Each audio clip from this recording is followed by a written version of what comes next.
Yo, what's good?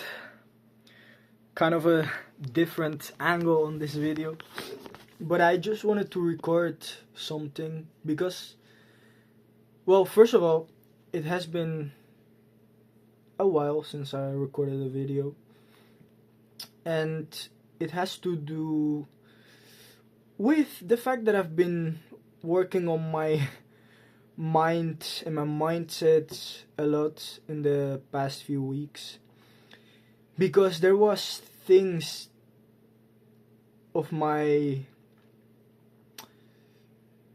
within myself that crumbled, so to speak. My I found out that my foundation of my mindset needed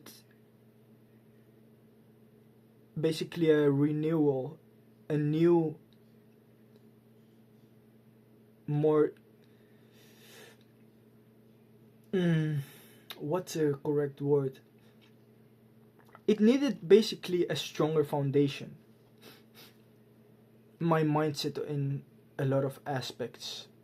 And I want to share something that I learned that honestly might seem quite obvious, but that really is important to ponder and to really instill within your brain.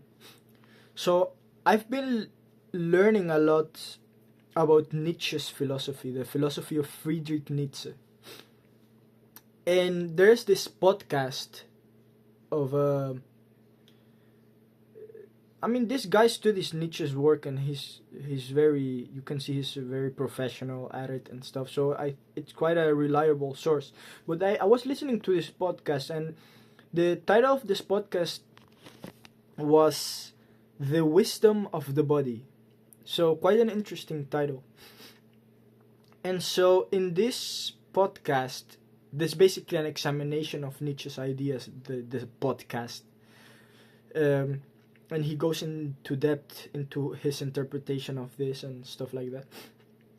And so the core message in that podcast is Nietzsche's picture of the self, of the consciousness that we as humans possess as individuals, the self as often used within psychology and psychoanalysis and stuff like that. And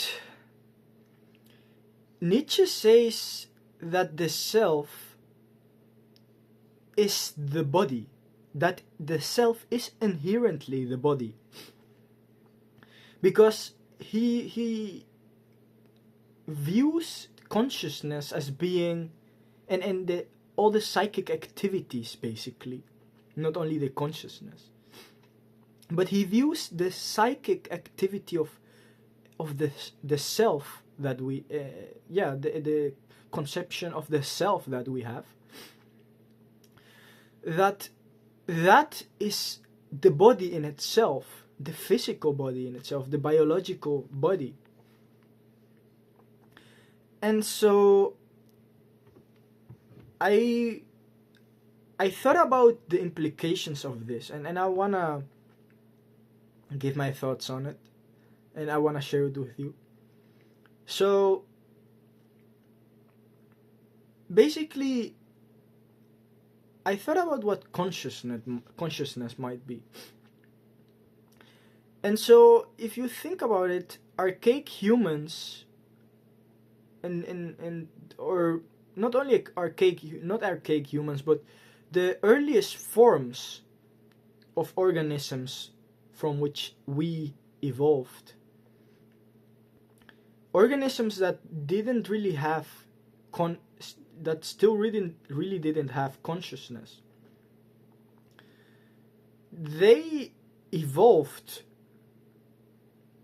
Well, some part of we evolved from them, right? If we assume that Darwin's theory of evolution is right and that it's true.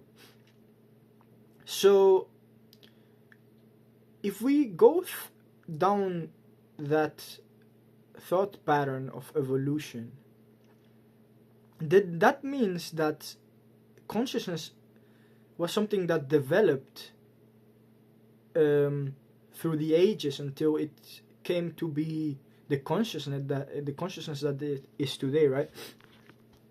So that means that consciousness was something that developed and that, you know, made it through the trials of evolution and through the trials of of nature, and that it proved to be strong. You know, that's why consciousness is something that is still present in modern humans, right? Because you know, it proved to be something that aided humans to survive within this world, because otherwise it would already have been extinct. So in some sense, consciousness provides an advantage to the organism, right? This is all obvious, obviously, but that means that the structure of consciousness is something that evolved because it proved to have a positive effect on the survival of the organism. And that is, and my theory, or my pattern of thinking with that, is that consciousness, for example, if we consider this, the earliest forms of organisms without consciousness, they experienced, you know, an evolution in consciousness, and that consciousness that basically aided them in recognizing patterns of behavior that were of positive impact for their survival, right? And because of that, consciousness evolved, and so with time we elevated to even higher levels of consciousness that aided us to think, to develop ways of thinking that would lead to these patterns of behavior that then would be of positive impact for the organism. That's where things like logic and logical system deductions come from, we could say. Because so logic is basically like a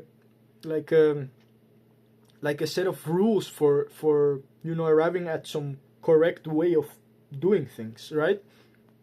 So that is why logic, so that's what happened within the evolution of the consciousness, right? That we gained this ability to recognize thinking patterns that would lead to correct actions. And then we humans honed that ability to think logically, because we saw the significance of being able to create these patterns of logic or of thought that would lead to correct actions that then would lead to a more prosperous life, right? But so okay, so basically what Nietzsche says is that by pursuing truth so we developed this logical way of thinking, and we became obsessed with deriving truth with this logical way of thinking, with this rational way of thinking that we humans possess, right? But remember that everything evolved from an irrational organism. So these ways of thinking, they are founded on an irrational being. So if we assume that the way in which this logical system developed was through evolution, right? So they are founded on an irrational being that hadn't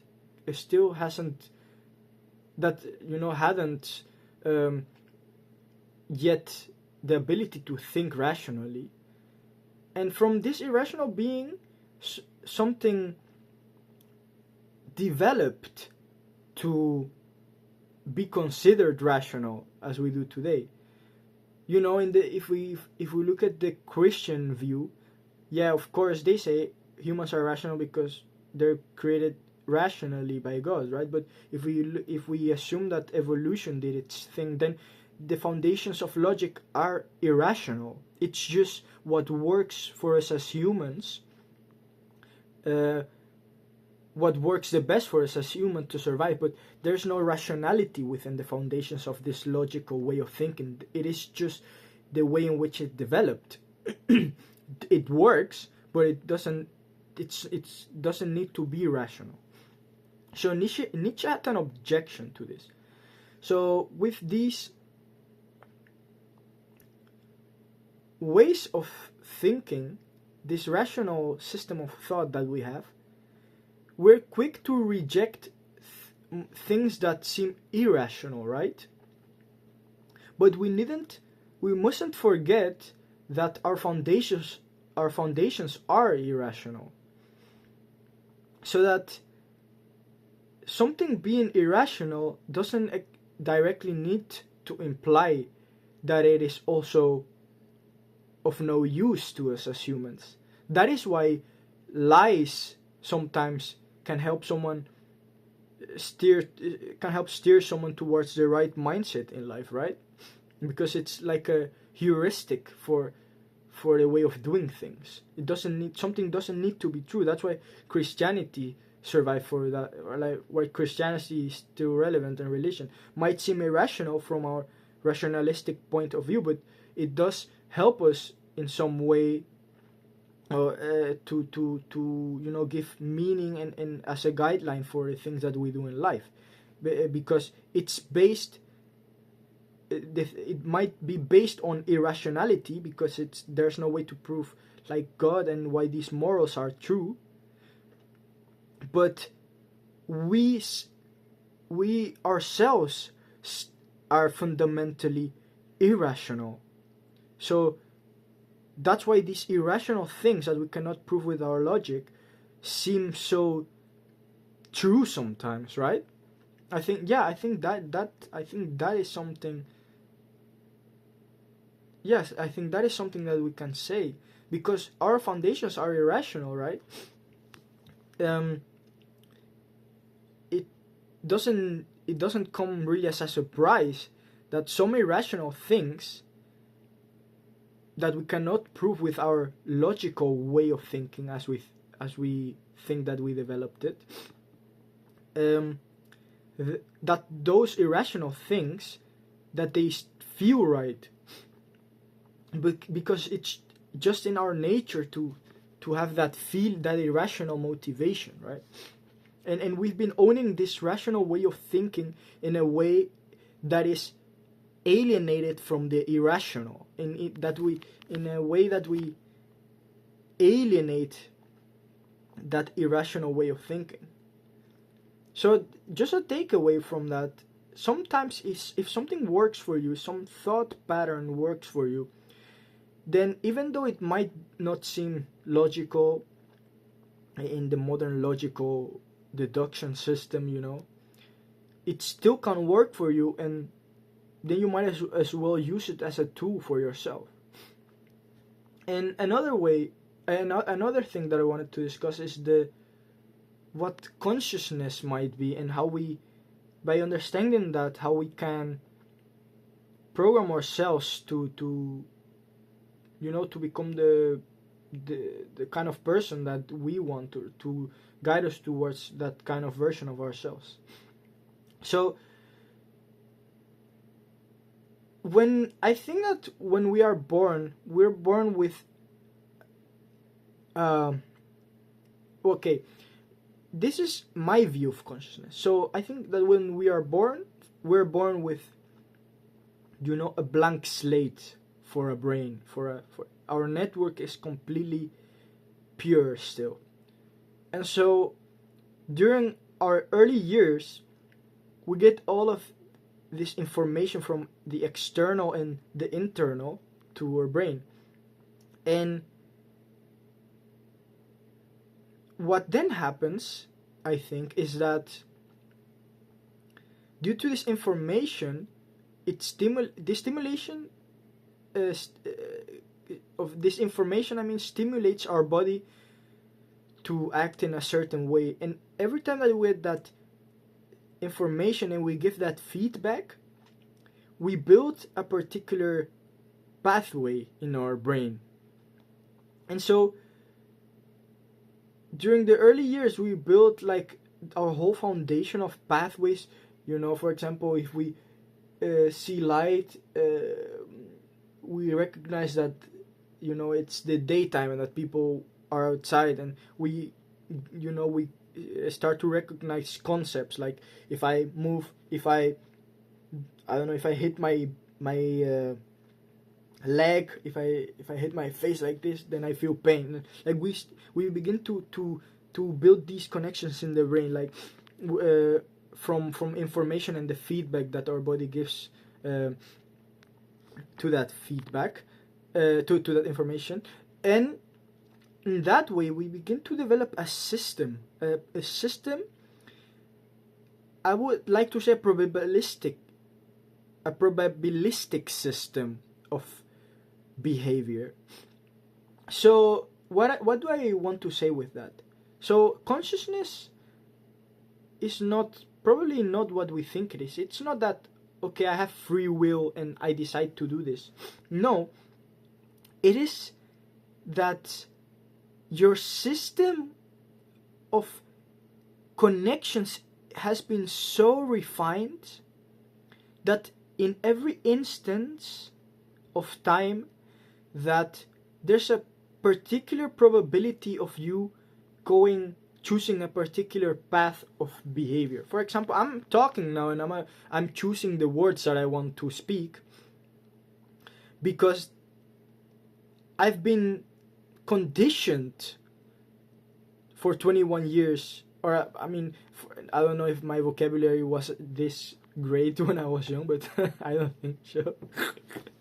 But like I've been conditioned to use like certain words in certain situations, right? So could be that I choose to say, yo, what's up?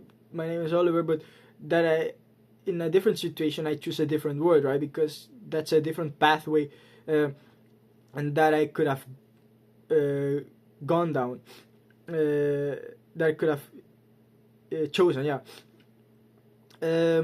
And so basically your consciousness is like a probabilistic system of pathways that might be chosen or might be activated depending on your external and internal information. For example, if I see my parents, that I'm gonna behave in a certain way because when I get the information through my eyes of their image, then some kind of pathway gets stimulated and I start to behave in a certain way. I say, hey, what's up? And I hug them or whatever. And that's and our system of consciousness is so intricate and so fine-tuned that it seems as though we have this free will. That is something that I think. But this gives an insight that you can basically condition yourself to behave in the way that you want. And I mean, this is something that scientists know, and through doing habits and stuff like that, building habits. But really, the power is so in. You have a lot of power. It is such immense power over yourself if if you see this advice and you start implementing it. Because imagine that you know this, then the only thing that you need to do to condition yourself to act in the ways that you want is by building those habits, and by making those connections strong in your brain, by building pathways of certain behavior, so that the probability that you behave in a certain way becomes greater. And in that way you will be able to to have a greater chance of taking action in a way that is beneficial to your goals. So this is very, very, very, very powerful. So the next time that you think, oh, I'm not gonna do this, I'll do this, I'll wait until then to start, building up this habit. No, bro, start now, because the earlier you start, the stronger that fucking connection works, and the more likely that you're gonna be to do it in the fucking future, because you've already started building that connection. So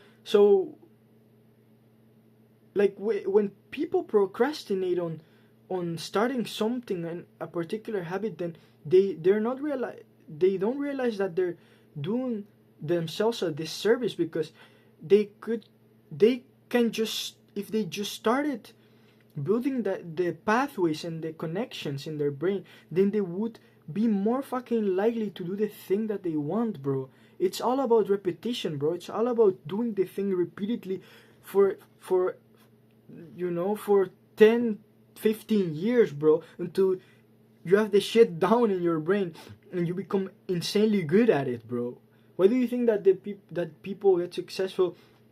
The people that get successful, that they are the people that do things repeatedly for fucking ages, bro, because their pathway is so strong that they've just become fucking insane at it, bro.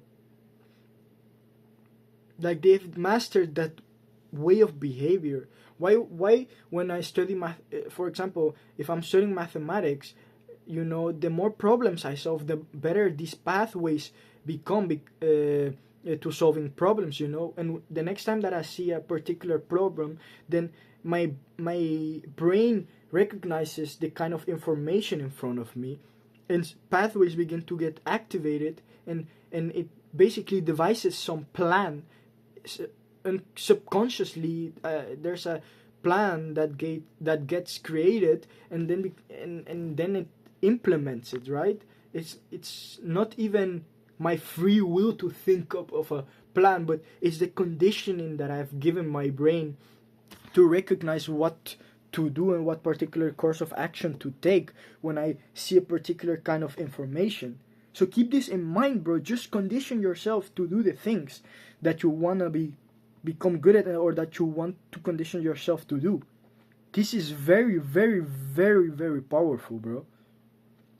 So and also, it is great because sometimes we force things. We think, okay, I need to force myself.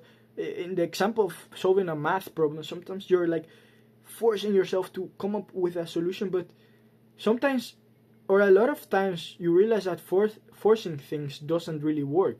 That you just need to let your brain wander for a bit, and you need to focus, obviously, but you need to just let your brain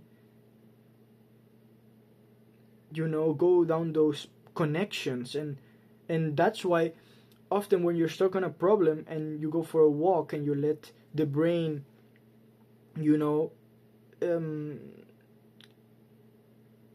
like you let the brain go through the connections, you get ideas, right? You get this like eureka moments, because then you give time to your brain to go through down the connections of your brain. And when you're forcing things, you're actually focusing on something, you're not really focusing on the thing, but you're focusing on coming up with the solution of the problem, right? So that's also a very powerful strategy, I think. Not forcing to solve. When you want to solve a problem, don't force it. Just let your brain do the work, because if you've conditioned it enough to be good at something, or to be good at problem solving, then you just need to obviously you're not gonna fucking do nothing, but fucking just focus, and by focusing, your brain will do the work. Like, I think that's how it works. You need to focus, so you get like a strong whole look, and a strong grasp of the information, right? You get deeper insights, but then your brain is like doing the calculations on the background, and then this particular thought pops up, and you go down, you write down the solution to your problem, or you come up with a solution to your problem.